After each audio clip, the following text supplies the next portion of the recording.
แต่งงานคงหากันมาตั้งนานสาบานกันตั้งหลายทีจึงตัดสินใจแต่งกันไปตามประเพณีเขาขอไว้พรเป็นทีมีว่าอย่าได้หมดมองขอให้มีข้าวมีเงินเป็นหมื่นเป็นล้านชีวิตหลังการแต่งงาน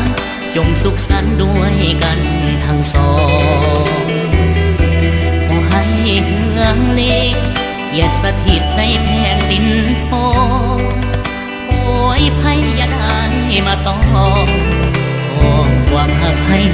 จีหลัง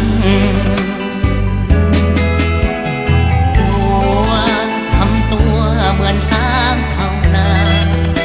เมียหาคือผู้ตามมาสมดังว่าเป็นสร้างเท้าหลังสวยกันทำมาหากินเป็นทินเป็นทางสองแนวคิดจะเหินห่างมียั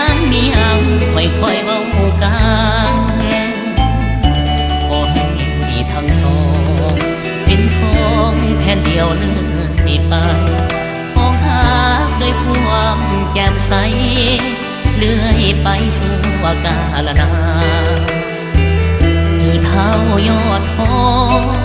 ตาบองยอดแข่งด้วยกันหากเดียวใจเดียวเท่านั้น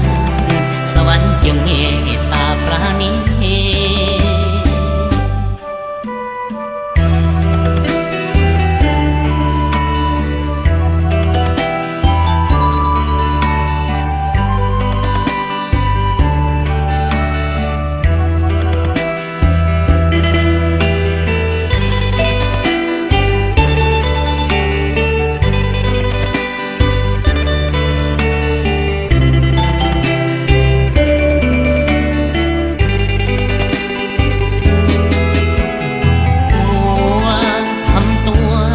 สร้างเขานา